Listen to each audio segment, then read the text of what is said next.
भारत माता की। अरे भाई जरा अवाज केम आम सौराष्ट्र वालो अवाज नहीं भाई। बन्ने हाथ उपाड़ी जल संचयना संकल्प ने फरी एक बार मन में याद करी भारत माता नो जयकारो लगाइए। बोलो भारत माता की। मंच पर उपस्थित गुजरात राज्यना उपमुख्यमंत्री श्रीमान हर्षभाई संघवीजी, मारा मित्र अने गुजरातना कृषि अने सहकार मंत्री जीतुभाई वाघाणीजी, आज जेमना निमंत्रण थी हूँ अहीं आयो छूं અને જળ સંચયના અદ્ભુત કમિટમેન્ટને બિરદાવવા માટે હું આવ્યો છું। એવા આપ શ્રી સવજીભાઈ ઢોલકિયાજી, સંસ્થાપક હરિકૃષ્ણ ફાઉન્ડેશન, અમારા ગુજરાત સરકારના મંત્રી કૌશિકભાઈ વેકરિયા, ભરતભાઈ સુતરિયા, સાંસદ અમરેલી લોકસભા ક્ષેત્ર, આપ સૌના અને સુરતના પણ લાડીલા ગોવિંદભાઈ ધોળકિયા, સંસદ સભ્ય રાજ્યસભા, ઘનશ્યામભાઈ ઢોલકિયા, તુલસીભાઈ ઢોલકિયા, હિંમતભાઈ ઢોલકિયા, ધનજીભાઈ ઢોલકિયા, હીરાભાઈ સોલંકી, રાજુલાના ધારાસભ્ય, જનકભાઈ તાલવિયા, લાઠીના ધારાસભ્ય, મહેશભાઈ કસવાલા, સાવરકુંડલાના ધારાસભ્ય, દક્ષાબેન અધ્યક્ષ અમરેલી જિલ્લા પંચાયત, અતુલભાઈ કાનાની જિલ્લા અધ્યક્ષ અમરેલીના ભારતીય જનતા પાર્ટીના, અને આજના નાનકડા પરંતુ ખૂબ મહત્વપૂર્ણ એવા કાર્યક્રમમાં પધારેલા સૌ ભાઈઓ બહેનોને મારા રામ રામ નમસ્કાર। મિત્રો, આજે गुजरात गौरव सरोवरना उद्घाटन माटे हूँ अहींया आव्यो छुं। 2 वर्ष पहला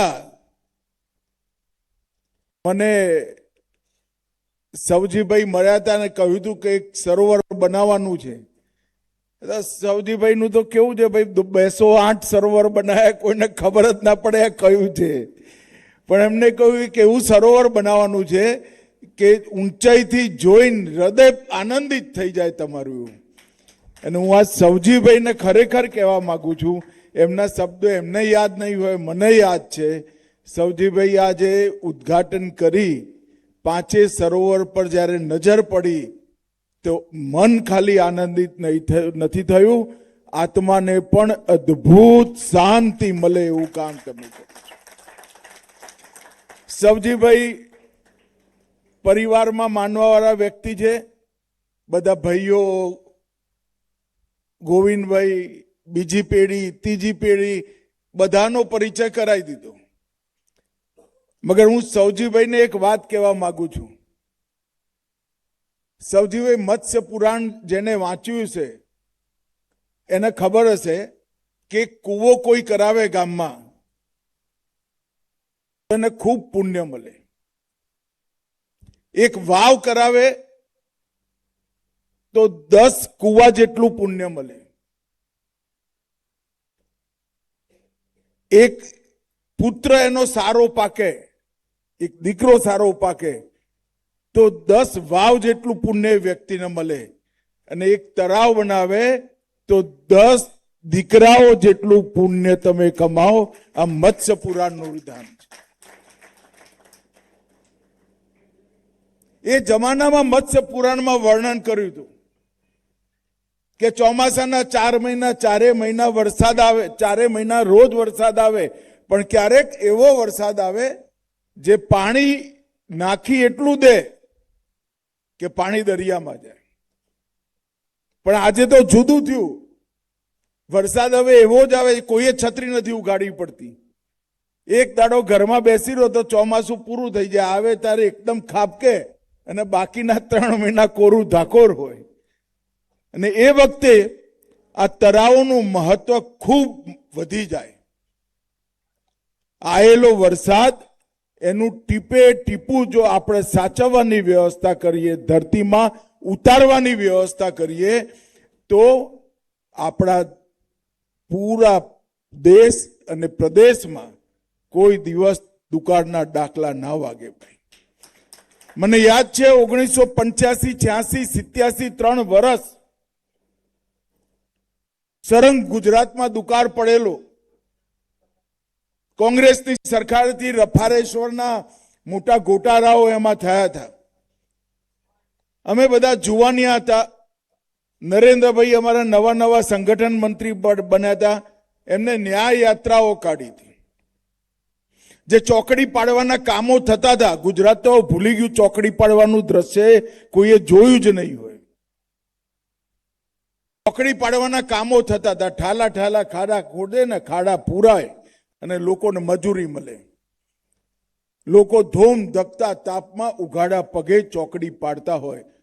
અમે અમદાવાદથી સૌરાષ્ટ્રના વિસ્તારમાં, મને રાજકોટ ગ્રામ્ય વિસ્તાર આપ્યો તો, 1-250 ગ્રામ સુખડી અને 2 જૂના ચંપલ લોકોના ઘરેથી ઉઘરાઈ વેચવા આવતા હતા. ભાઈ, અને એ વખતે પાછા જતા એસટીમાં બેસવા રાજકોટ હું ગયો ત્યારે રાજકોટની અંદર જે પરબ હતી, 2.5 ફૂટ નીચે નર લઈ ગયેલા ખાડો ખોદીને. 2.5 ફૂટ નીચે. મેં પેલો આ નર કેમ ખાડામાં રાખ્યો છે? કે લેવલ પર તો પાણી જ નથી આવતું. એવી સ્થિતિ હતી. 2001માં નરેન્દ્રભાઈ મુખ્યમંત્રી બન્યા અને જોતા જોતા જોતા આખું સૌરાષ્ટ્ર, આખું ઉત્તર ગુજરાત પાણીથી તરબરોળ થઈ ગયું અને દુકાળ ભૂતકાળ બન્યું. કલાપી એક વાર્તા લખી, કવિતા લખી હતી કે રાજા જેવો હોય એવું પ્રજાનું ભાગ્ય હોય. ખૂબ સુંદર કવિતા છે. રાજા એક દિવસ ઘોડા પર બેસી ગામમાં ગયા. ખેતરમાં ઉભા રહ્યા. એક માં હતી અને કોઈ માવડી થોડું તરસ લાગી છે. એ ઓળખતી નથી રાજાને. એને શેરડી કાપી અને રસનો ધોધ થયો. રાજાને કહ્યું, ખોબો ધર ભાઈ, તારી તરસ છીપાઈ દે. પાણીમાં શું પીવું તું? તને હું શેરડીનો રસ પીવડાવું. રાજાના મનમાં વિચાર આવ્યો કે માનું આખું ખેતર શેરડીથી ભરેલું છે, કેટલી સમૃદ્ધ માં છે. પછી એને કહ્યું, માં મને હજી થોડો શેરડીનો રસ પીવડાવો. બીજી શેરડી લીધી, કાપી, રસ ના નીકળ્યો. એટલે રાજાએ પૂછ્યું કે શું થયું? એટલે કે એ ઓળખતા નતા રાજા જ છે. એને કાં તો ધરતી રસહીન થઈ ગઈ, કાં તો રાજાના મનમાં પાપ આવ્યું, એટલે આ શેરડીનો રસ મારો જતો રહ્યો. નરેન્દ્રભાઈ મુખ્યમંત્રી બન્યા પછી ગુજરાતની અંદર એક પણ દુકાળ 2026 આવી ગયો પડ્યો નથી. ભાઈ, આ વખતે બધા કહેતા હતા કે દુકાળ પડવાનો, અલ નીનોની અસર થવાની.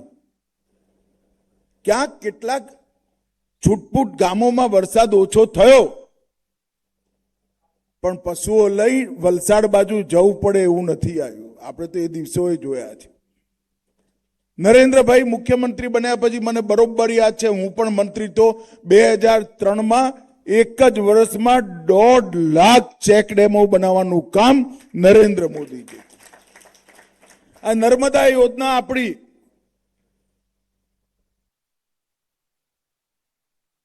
1964માં એનો ભૂમિપૂજનનો પથરો જવાહરલાલ નહેરુ મૂકી ગયા હતા. 64માં મારો જન્મ થયો. એના દરવાજા નરેન્દ્રભાઈ વડાપ્રધાન બન્યા ત્યારે ખોલવામાં આવ્યા અને નર્મદાનું પાણી આજ તો સમગ્ર સૌરાષ્ટ્ર, કચ્છ, ખાવડા સુધી પહોંચાડે. પાણી વધતું હતું તો સૌની યોજના બનાવી અને વધારાનું પાણી સૌની યોજનાના માધ્યમથી સૌરાષ્ટ્રના ડેમો અને સૌરાષ્ટ્રની નદીઓમાં નાખવાનું કામ કર્યું. 10,000 સરોવર ઉત્તર ગુજરાત, મધ્ય ગુજરાતના નર્મદાથી ભરવાનું કામ કર્યું. અને સવજીભાઈ જેવા કેટલાય લોકોને પ્રેરણા આપી સેંકડો તળાવો બનાવવાનું કામ નરેન્દ્ર મોદીજીના નેતૃત્વમાં. વડાપ્રધાન બન્યા, જલ શક્તિ મંત્રાલય એની રચના નરેન્દ્ર મોદી સાહેબે કરી. જલ એ જીવન, અનેક સંતો કહેતા કહેતા ડાયરા કર્યા, પણ સરકારે જલ શક્તિ મંત્રાલયની ક્યારેય સ્થાપના નથી કરી. નરેન્દ્ર મોદી સાહેબે જલ શક્તિ મંત્રાલયની સ્થાપના કરી અને દેશભરમાં જેટલા ડેમ હતા 1 રૂપિયો ખર્ચો કર્યા વગર ગાદ કાઢી સિંચાઈની ક્ષમતા 160% વધારવાનું કામ નરેન્દ્ર મોદીજીએ કર્યું. Drip irrigation system, sprinkler irrigation system, catch the rain અભિયાન, ટીપે ટીપું જમીનમાં પાછું જાય એની વ્યવસ્થા કરી. આજે હું આવતા આવતા સવજીભાઈને પૂછતો હતો કે ભાઈ આ તમે ગાગડિયા નદી નવી ફરીવાર પુનર્જીવિત કરી, આ 21 એકરનું એક 360 મીટર લાંબુ 260 મીટર પહોળું અને 4 મીટર ઊંડું તળાવ બનાવ્યું, કરોડો ગેલન પાણી આની અંદર થવાનું, જિલ્લામાં શું અસર થઈ? ત્યારે એમને કહ્યું કે સાહેબ અમારા પાણીના તર 500 ફૂટ ઉપર આવી ગયા અને આજે કૂવા જીવતા થઈ ગયા. બોરવેલ બનાવવો ના પડે એવા પ્રકારની વ્યવસ્થા કરી અને 208 સરોવર એક જીવનમાં બનાવવા એ બહુ મોટી વાત છે. છતાંય નમ્રતા જુઓ ભાઈ. સવજીભાઈ કહ્યું મેં તો અરજી નથી કરી, મને પદ્મશ્રી આપી દીધો. સવજીભાઈ 208 સરોવરને જલ સંચય માટે આટલું કામ કર્યા પછી તમારે અરજી કરવી પડે તો અમારી સરકાર નકામી ગણાય, સરકારના જો ના દેખાય. પદ્મશ્રી, પદ્મભૂષણ, પદ્મ વિભૂષણ, ભારત રત્ન, આ બધા પુરસ્કારો પરિવાર માટે નથી, ઓળખીતા પારખીતાઓ માટે નથી. આ પુરસ્કારો એમના માટે છે જે પ્રશંસાની ઈચ્છા રાખ્યા વગર સમગ્ર જીવન ભારત માતાના સૌ ગરીબો માટે જે વાપરે એના માટે છે. અને સમગ્ર સૌરાષ્ટ્રમાં આ સંસ્કાર પાણી બચાવવાના આજે નવી પેઢી જોડે પણ પહોંચ્યા છે અને હજારો સંતોએ, હજારો ડાયરા કરવાવાળા લોક કલાકારોએ પાણીની જરૂરિયાતને લોકો સુધી પહોંચાડવાનું કામ કર્યું છે. મિત્રો, હું આજે અહીંયા આવ્યો છું ત્યારે ગોવિંદ કાકાની એ વાત કરવા માંગુ છું. ગોવિંદ કાકાને એક દિવસ મેં વહેલી સવારે ફોન કર્યો હતો કે ભાઈ તમારે રાજ્યસભામાં જવાનું છે. એ કહે સાહેબ હું ત્યાં જઈને શું કરીશ? અરે મેં કંઈનું કંઈ કરજો, તમે આવી જાઓ. મોદી સાહેબે જ કહેવડાવ્યું છે ને, મોદી સાહેબની ખાસ ઈચ્છા છે કે ગોવિંદભાઈ રાજ્યસભામાં. પછી હું સુરત ગયો હતો. સુરતની નજીક નિઝર, ઉચ્છલ, ડાંગ, છેક વલસાડ સુધી ધર્મ પરિવર્તનનું કામ ખૂબ જોરમાં ચાલ્યું. એ વખતે ગોવિંદભાઈને કેટલાક લોકોએ ભેગા થઈ દરેક ગામમાં હનુમાનજીનું મંદિર, સત્સંગ અને નિશાળો બનાવવાની શરૂઆત કરી. તો ગોવિંદભાઈ મને ફોન કર્યો કે તમે સવારે નાસ્તો કરો, અમારા જે બધા લાગ્યા છે એની સાથે રહો તો ઉત્સાહ વધશે. તો આયા હતા મલવાન, મેં બેસાડી દીધા દરવા. મેં કહું ભાઈ આટલા ના ચાલે, 250 ગામ ના ચાલે, 1100 ગામ પૂરા કરી દેવા પડે અને દરેક ગામમાં હનુમાન મંદિર બનાવે. અને મિત્રો, મને ખરેખર આનંદ છે. આખા દક્ષિણ ગુજરાત પંથકની અંદર એમના ફાઉન્ડેશને સુંદર હનુમાન મંદિર, શનિવારે સુંદરકાંડ, નિસારો અને નિસારોમાં ભણતા છોકરાઓ પોતાનું જીવન સુધારે અને સનાતન ધર્મમાં રહે અને પાછા આવે એની પૂરી વ્યવસ્થા કરી. એમની સ્કૂલોમાં પડેલા છોકરાઓના જેના સારા માર્ક આવ્યા હતા એની સાથે મારા ભોજનનો કાર્યક્રમ રાખ્યો હતો. આદિવાસી પરિવારના આદિવાસી ગામમાં ઉછરેલા બાળકો જે રીતે સંસ્કૃતના શ્લોકો ને દુર્ગા સ્તવન ગાતા હતા, મનને ખરેખર ટાઢક પહોંચે. હો ભાઈ, આમ શાંતિ થઈ જાય એવું વાત. અને એ વાતાવરણને, આ અભિયાનને એમને આગળ વધાર્યું છે. મિત્રો, આજે તો હું ખાલી મોદી સાહેબે જે 2001માં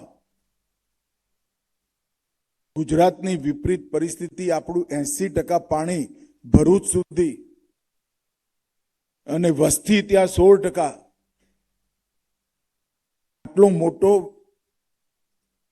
વિરોધાભાસ, જ્યાં 85% વસ્તી ત્યાં 14% પાણી, આ વિરોધાભાસને માનવ બળથી, લોક જાગૃતિથી એક લોકોમાં આંદોલન ઊભું કરી સમતલ કરવાનો પ્રયાસ કર્યો.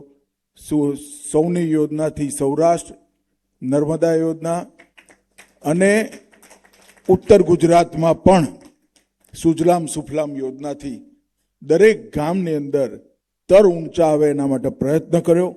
અને આજે ગુજરાત ખરેખર દુકાળ મુક્ત બન્યું છે.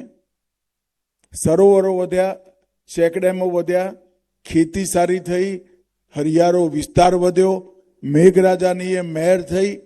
અને 2001થી 2026 સુધી 25 વર્ષથી આપણે ક્યાંય દુકાળ જોવા નથી મળ્યો. એ નરેન્દ્રભાઈના પ્લાનિંગનું જે પરિણામ છે એ છે. અને એમાં સૌથી મોટો ફાળો જનતાનો છે. દરેક ગામમાં ચેકડેમ બનાવો, સવજીભાઈ જેવા કેટલાય લોકોએ સરોવર બનાવવા માટે અભિયાન કર્યું. અનેક હિસાબ નહીં એટલા રૂપિયા ને માનવ શ્રમ ખર્ચાયો.